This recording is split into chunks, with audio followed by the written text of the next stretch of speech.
다우징 무작정 따라하기 5편, 펜듈럼 방향 지시법, 펜듈럼의 흔들리는 방향 지시와 삼각 측량, 펜듈럼 다우징과 감정과의 관계에 이어 이번에는 펜듈럼의 흔들리는 방향성을 응용해 위치를 확인하는 방법에 대해 알아보자. 펜듈럼 방향 지시법, 펜듈럼을 사용하는 또 다른 방법은 방향성 개념과 관련이 있다. 이는 펜듈럼이 여러분으로부터 흔들려 나가는 방향을 따르는 것을 의미하는 용어이다. 숲에서 길을 잃었고 주된 관심사가 자동차를 찾는 것이라고 하자 펜듈럼에게 탐색 위치를 취하도록 하고 다음과 같이 질문을 구성한다. 내 자동차의 방향을 알고 싶어. 할 수 있나? 해도 되나? 준비가 되었나? 이제 다시 한번 탐색 위치로 간다. 만약 탐색 위치가 정지한 상태라면 펜듈럼은 앞뒤로 흔들리기 시작할 것이다. 처음에 당신으로부터 멀어지는 쪽의 흔들림 끝을 지켜보라. 이것을 펜듈럼 방향 지시법이라고 한다. 여러 번의 펜듈럼 흔들림 동안 방향성은 원을 그리며 당신을 인도할 수도 있다.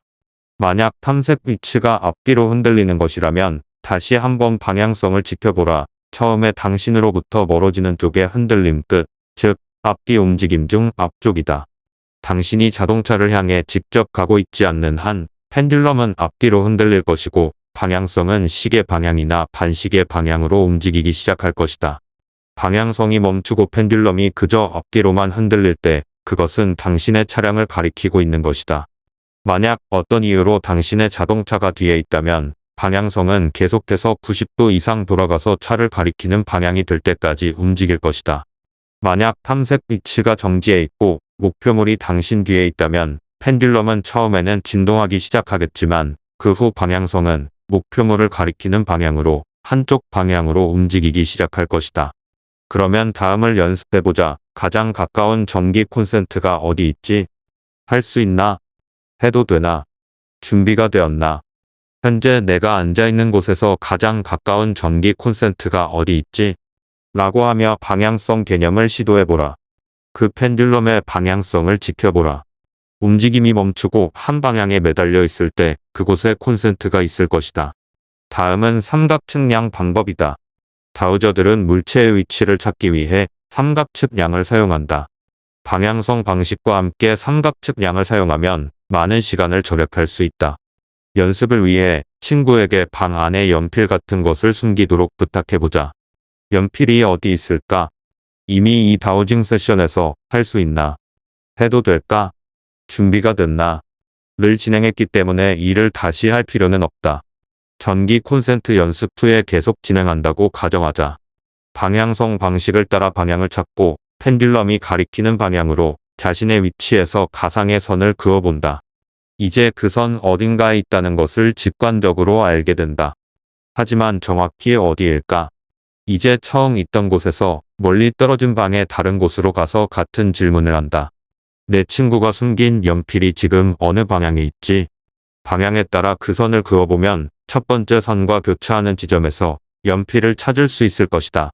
이것을 삼각 측량이라고 하며 세 곳의 다른 위치에서 목표물을 겨냥할 때 더욱 효과적인 이중 확인이 된다. 삼각 측량은 많은 시간을 절약해주며 많은 뛰어난 다우저들이 사용하는 방법이다. 어느 시점에서는 친구의 집처럼 익숙하지 않은 곳에서 이것을 시도해보고 싶을 수 있다. 모든 사람이 빗자루와 수레바퀴를 가지고 있지만 그들은 어디에 보관할까? 어떤 사람은 부엌 벽장에, 다른 사람들은 현관문 옆 찬장에 보관한다. 어디에 있는지 확신할 수 없다. 부정적이거나 의심이 많지 않은 친구를 골라보자. 그 이유는 페이론은 초기 다우징 실험을 하기에 유용한 환경이 아니다. 페이론자들을 다루는 것은 나중으로 미뤄두자. 독일의 물리학자이자 철학자인 베르너 하이젠베르크는 양자역학 확립을 도운 공로로 1932년 노벨 물리학상을 받았다.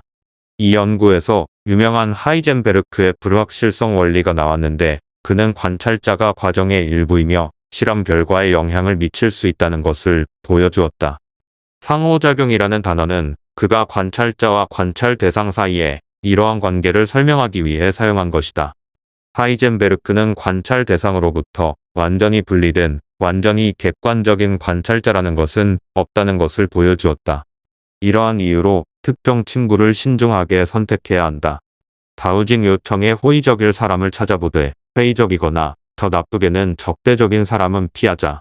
다우징의 관찰자로서 당신의 친구는 당신이 참여하고 있는 다우징 과정의 일부다. 친구의 거실에 들어가서 당신의 의도를 설명하는 시간을 가져보자. 다우징과 당신이 이루고 있는 진전에 대해 이야기해보자. 펜듈럼을 꺼내서 당신이 하려는 일에 집중하는 시간을 가져보자. 이것은 파티 게임이 아니라 다우징 기술을 확장하기 위해 하는 것임을 기억하자. 펜듈럼을 탐색 위치에서 움직이기 시작하자. 이 집에서 빗자루와 쓰레받기를 찾고 싶어. 할 수 있나? 해도 될까? 준비가 됐나? 를 질문해보고 질문 결과가 모두 그렇다면 이 집에서 가장 가까운 빗자루와 쓰레받기의 방향을 직관적으로 알고 싶어라고 해보자. 왜냐하면 집에 이런 것들이 여러 세트 있을 수 있기 때문이다. 펜듈럼이 앞뒤로 움직이기 시작하면 방향성 지시를 지켜본다. 멈추면 이것이 진실인가? 를 묻고 그 대답이 그렇다면 집의 다른 곳으로 걸어가서 다시 다우징을 하며 그 선을 삼각 측량한다. 정확히 어디에 있는지 감을 잡기 위해 여러 번 삼각 측량을 하고 방향성 지시를 따라가야 할 수도 있지만 결국 그것들이 있는 곳으로 바로 걸어갈 수 있어 자신과 친구를 놀라게 할 수도 있다. 이런 연습들이 잘 될 때는 분명히 신나는 일이며 당신에게도 그렇게 되기를 바라지만 그렇지 않다면 우리가 아직 시작 단계에 있다는 것을 기억하자. 인내심을 가지고 계속 연습하자. 다우저들에게 조율하는 과정은 매우 중요하다. 이것이 내가 하고 싶은 것이다로 시작해서 이것이 진실인가? 로 끝나는 10단계는 매우 도움이 될 수 있다. 펜듈럼은 방향성 지시 개념을 사용하여 방향을 명확하게 보여줄 수 있으며 다음 장에서 다룰 차트들을 다룰 수 있으려면 이 기술을 반드시 배워야 한다. 최소 일주일 동안 매일 여러 번 기본 탐색 위치, 예, 아니요, 아마도 잘못된 질문을 반복해서 실행하는 것을 기억하자. 다음 장을 시작하기 전에 다시 한번 해보자. 5편 다우징 무작정 따라하기 펜듈럼 방향 지시법 편을 마무리하고 다음 6편 다양한 차트 다우징에서 계속됩니다.